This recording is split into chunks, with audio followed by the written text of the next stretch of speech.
En este sentido. Bienvenido, doctor. Gracias por estar acá. Muchas gracias por invitarme. A ver, lo primero que me gustaría saber es cómo funciona el tema y el sistema de los contratos, ¿no es cierto?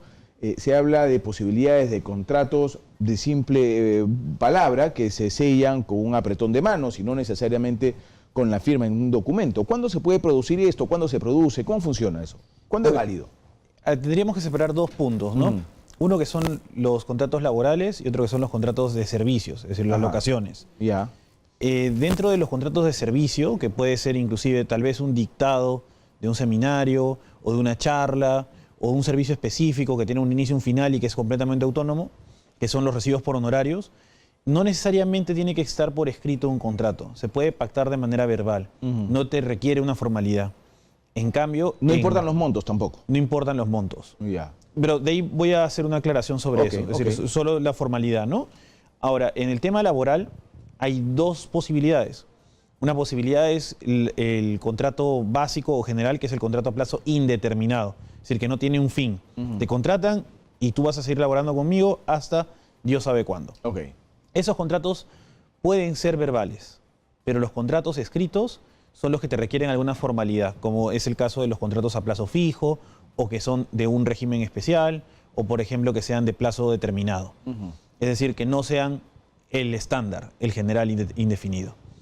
Ahora, sobre tu consulta, ¿se puede regularizar posteriormente y todo? En temas laborales, no, porque una vez que ya has empezado a trabajar, ya adquieres una condición de indeterminado, ya adquieres un beneficio, que es el régimen general y los beneficios generales como todo trabajador. Los demás puede implicar que sea una reducción de los beneficios, sea que ya no tengo la estabilidad perenne por indefinido, sino ahora un vencimiento, o que entre a un régimen MIPE, que es menores beneficios. Entonces, como yo ya lo adquirí por haber empezado a laborar sin contrato, no puedo reducirlos, no puedo renunciar a ellos. Entonces ya no puedo subsanarlo. Es decir, en el tema laboral no existe esa figura. Tú tienes que firmar tu contrato desde un inicio, desde el día 1, incluso, o antes de iniciar la relación laboral. Ya habiendo iniciado sin contrato, haciendo el primer hecho, la primera prestación de servicios, ya pierdes esa calidad o esa posibilidad de subsanar. ¿Y si se termina tu contrato, hablando de ese tema laboral, si termina tu contrato y no firmas el siguiente y sigues trabajando? Se desnaturaliza y se considera que ahora estás en una relación indeterminada, que era una vez más el primer punto. De facto, ya. De facto, es decir, si te venció, así sea el día 1. Si yo vine a trabajar el día siguiente, se venció ayer, hoy vine a trabajar y por la tarde me dicen, toma, firma tu contrato. No, disculpa, yo ya inicié con esto, ¿no? O al día siguiente o el pasado mañana, yo ya no puedo. Y si lo firmo, ya estaría yendo en un tema ilegal, ¿no? En contra. No podría yo renunciar a ese derecho y ese contrato es completamente inválido. Y cuando él, lo que nos decías que es locación de servicio, cuando haces una charla, cuando te dedicas a un público por un evento de un día en particular, una empresa te necesita por solo un día. Lo que sucede en estos casos, y la gran mayoría, es que son revisados por temas tributarios y también existen por temas laborales. Es decir, si realmente se ha dado esta subordinación o se ha dado el pago correcto de los impuestos por cuarta categoría, que es el tema de locación de servicios. Entonces lo que te requieren o te piden es que tengas sustento de que realmente ese trabajo lo has hecho. Puede ser un informe final, puede ser el contrato, puede ser la descripción de las labores, pero con pruebas de que realmente se han dado, inclusive la misma charla, ¿no? Fotos, videos del mismo. Porque tú tienes que demostrar que realmente lo has hecho y no has recibido ese dinero de manera ilegal, o que has tributado de manera correcta y no ha sido, por ejemplo, por poner un caso que no sea tan ilegal como el que se debate. Si yo me contratan por recibo por honorarios, pero yo estoy realizando labores de subordinado, es decir, como trabajador, yo tendría que tributar como quinta y no como cuarta. Entonces, que implica una retención, un levantamiento en planilla y todas las formalidades del mismo. Entonces, SUNAT te pide que demuestres que realmente ese servicio se ha dado y es verdadero. Si no, estarías evadiendo impuestos o pagando impuestos de manera incorrecta. En este caso en particular, va el señor, hace una conferencia, una fecha, y posterior a esa fecha, semanas después o meses después, se realiza un contrato sobre un hecho que ya ocurrió. Se habla de una regularización. ¿Así funcionan estos temas? Es decir, no debería darse, porque lo correcto es que tú pactes primero qué servicio vas a dar, cuáles van a ser tus honorarios, cómo se van a dar y todas las condiciones. Tú ya no puedes pactar hacia lo que ya ha pasado. Sin embargo, a veces sucede que sí existen regularizaciones en estos casos, pero cuando estas cosas suceden, usualmente se requiere más pruebas, ¿no? Es decir, el contrato, el papel aguanta todo. Y puede ser que el contrato no necesariamente indique todo o lo que realmente ha pasado.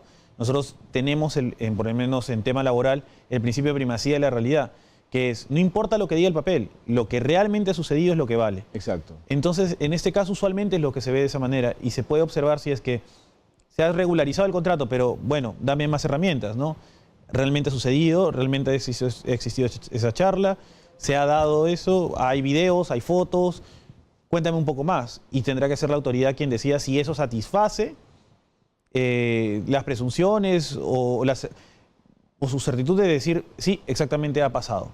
Porque a veces el contrato no es necesariamente el único, y menos si ha sido regularizado posteriormente, Si ¿no? te contrata A, ¿no es cierto? Y te dice, vas a dar una charla para A. Y te firma el contrato B. Es decir, la empresa B. ¿Esto es regular, es normal? O sea, no, más allá de si es normal. ¿Es correcto? ¿Es legal? ¿No hay problema? No necesariamente, pero hay posibilidades. Es decir, legalmente también es viable. No es correcto, pero habría alguna posibilidad en que yo sea una empresa de servicios. Digamos, yo soy un estudio de abogados, tú necesitas un abogado, contratas conmigo estudio de abogados, pero yo le pido a uno de mis abogados que te brinde el servicio. Entonces, si bien yo estoy recibiendo, yo le voy a pagar a mi abogado por brindarte el servicio a ti. Entonces, sí existe esa relación, pero tendría que haber, por ejemplo, como te decía, un contrato de por medio explicando cuál va a ser el servicio y otro contrato con él que demuestre que realmente ha sido mi trabajador. En este caso, tendríamos que verificar cuál es la relación contractual entre todos para ver si realmente existe y también el por qué. Porque todo pasa por el tema de razonabilidad. Todos los negocios están hechos para ser razonables. Todos los negocios están hechos para que ambas partes ganen algo, tanto la prestación como el dinero. Si yo no voy a trabajar gratis, eso es completamente absurdo. Entonces, si es que no existe esa razonabilidad, ¿por qué se ha hecho esto? ¿O para qué se hizo tan complicado? ¿O cuál era el trasfondo del mismo? Estamos viendo que tal vez se puede encubrir algo, que puede ser algún tema tributario, o un tema laboral, o inclusive un tema delictivo, ¿no? Claro, un tema de que no quiero saber quién fue finalmente el que me pagó y quién coordinó, y el tema va por otro lado. Ya, una vez que se sabe, que nos ha este doctor explicado todo este tema, digamos, legal, normativo, ¿no es cierto? Yo pregunto, cuando alguien pacta de manera verbal, ¿no es cierto?, que es lo que ha ocurrido en este caso, según la teoría de la defensa del señor García, si yo fui, el señor Barata me ubica por intermedio de un tercero y todo lo hacemos de manera verbal porque el código dice que podemos hacerlo de manera verbal. Ok, se dan la mano, llegamos a $100.000, qué bueno, qué buen pagador eres, chévere. No me pagas, no me pagas, no me pagas y contratas a otra persona para que termine pasando la factura que finalmente sí me paga y firmando un contrato. Si yo concuerdo contigo de manera verbal, ¿es legal que exista un contrato escrito también, firmado por otra persona para el mismo hecho? Es decir, para el cobro. Exacto. Sí, se puede dar, es una figura legal válida el cobro. Tú puedes pasar un título valor, o así sea un cheque que no me han pagado de manera correcta, o en este caso inclusive una factura o un recibo por honorarios, y puedo venderlo como si fuese un título valor, es decir, se lo paso a un tercero, mira, yo te debo plata o tú cóbralo. Inclusive puedo pedirlo a alguien que lo cobre y pagarle un servicio por el tema del cobro. Ahora, pero entre ellos tiene que haber alguna relación, es decir, algo tiene que haber ganado la otra parte por cobrarle ese cheque, es un servicio, ¿no? Es un cobro. Bueno, le dieron un plus porque todo en realidad era una empresa dedicada a hacerle la suciedad a Odebrecht, ¿no es cierto? Eso ya lo sabemos. Yo lo que quiero ir es más al aspecto de la defensa del señor García, que él dice, yo no sabía nada, yo les di el servicio A y a mí me dijeron que me iba a pagar A, pero como no me pagaba, después me dijeron que me pagaba B. Y con B hay contrato, hay factura, hay descuento de impuestos, hay absolutamente todo, lo cual está bien. Y entonces este señor dice, ese contrato es un contrato simulado, dice la empresa. ¿Qué debemos entender como un contrato simulado? Porque ahí, para terminar de encajar esa figura, tendríamos que revisar cuál es la relación que tiene la empresa, es decir, por qué la empresa B le va a pagar y no la empresa A. Tendría que haber algo, alguna deuda pendiente, algún servicio. ¿Por qué la empresa B va a tener que dar a favor de la empresa ese dinero. Y tanto de la misma manera, porque yo me beneficio con un dinero de un tercero, pero es un pago indebido, si no tengo o no tengo una autorización o al menos una dirección de la empresa diciendo, ojo, te va a pagar B por orden mía. Entonces ahí falta un nexo, falta algo para poder entender esa figura, lo cual deja muchas cosas a pensar. Esa posibilidad de pensar que existan algo, se puede pensar que están encubriendo otros tipos de actos, y a eso se le llama simulación, que el contrato no es correcto. Se ha hecho un contrato, una suerte de acto jurídico, para tratar de encubrir otro acto que realmente ha sucedido. Ese acto simulado, si bien per se no es un delito hacer a un acto simulado, si encubre algo que sí es delito, ya estaríamos claro, ya se convierte en un conjunto de actos delictivos. Exactamente. ¿No es cierto? Entonces, el hecho de hacer un contrato que sea simulado, en sí mismo, ese mero hecho no es un acto delictivo. Pero si sirve para encubrir un tema delictivo, ya estaríamos ante una posibilidad de algo mayor, ¿no? Como te digo, hay 3 aspectos que usualmente se revisan en temas de estas simulaciones de prestación de servicios. Son el tema tributario, el tema laboral, que son un poco dejados de lado ante esta situación, y más importante el tema penal, ¿no? Porque puede ser un encubrimiento o un blanqueamiento de dinero. No necesariamente tiene que ser este el caso, pero se tiene que revisar que todo sea encajado y razonable y que existan estas coordinaciones, ¿no? Ya.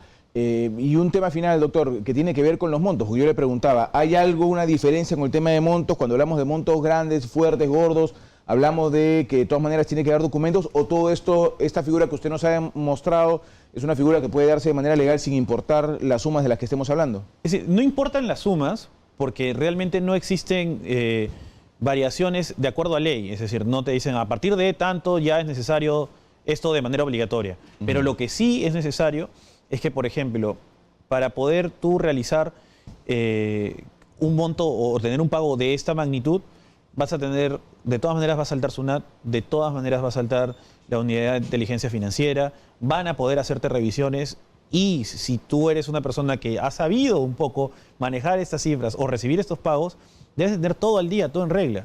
No puedes dejar un contrato que no se ha firmado o hacer pagos de un tercero al cual no tienes relación. Necesitas tener todo en claro, porque puedes tener que demostrar tanto a la unidad de inteligencia financiera o a SUNAT o inclusive al Ministerio de Trabajo, si es que este fuese el caso, demostrar de que realmente estos actos sucedieron de la manera verdadera, ¿no? Realmente. A mí me pagaron por eso y es completamente válido. Ahora, el tema aquí es la procedencia de la plata también, ¿no es cierto? Porque la figura es, yo te contrato, te va a pagar él, pero te va a pagar con mi plata, ¿no es cierto? O sea, no te va a pagar él con su plata porque me debe, sino yo tengo una caja, que en este caso es la caja 2, la de operaciones estructuradas, y de ahí saco la plata para que tú le pagues. Lo que yo quiero es no figurar que yo le pago. Eso está más que evidente, ¿no es cierto? Porque si no, yo mismo de mi propia caja 2 le estaría pagando. Bueno, exactamente, y eso tendrán que revisarlo y analizarlo para ver que se cumpla todo. Es decir, recibir un pago de un tercero es un pago indebido, es decir, si no tengo ninguna relación. Pagar a favor de un tercero, es decir, si tú tienes una deuda y yo tengo una deuda contigo, yo pago y te digo, saldamos, es completamente válido y legal. Entonces, sí existe la posibilidad de que esto suceda y que sea una figura legal válida, pero por eso es importante ver el trasfondo y ver qué realmente, de dónde provenía el dinero, para qué se realizaba el dinero, esto encubría otros actos simulados, realmente existió esta conferencia. Todos esos son hechos que tienen que ver, y imagino la Fiscalía revisará correctamente si es que esto sucedió o no sucedió. Ahora, también tiene que revisar si Alan García conocía de dónde venía o provenía ese dinero. Porque si viene un tercero me paga y me dice, yo lo he encargado que lo pague. Ah, bueno, perfecto. Yo no tengo por qué desconocer o saber que ese dinero viene de corrupción o de otros lados, ¿no? Por eso es muy importante poder tener todo el panorama claro, y a mí me parece que se está haciendo un trabajo que busca llegar a la realidad, ¿no? A ver qué realmente ha sucedido. Es verdad, y en eso estamos. Doctor, muchísimas gracias. No, muchas gracias. Muy amable, gracias. Nos ha ayudado un poco a entender cuál es esta figura, qué es el contrato simulado, cómo se manejaban todas estas cosas, y qué es lo que es válido, completamente válido, y lo que no es válido en todo este enredo. El doctor nos ha dejado más claro el tema. José Angulo ha estado con nosotros.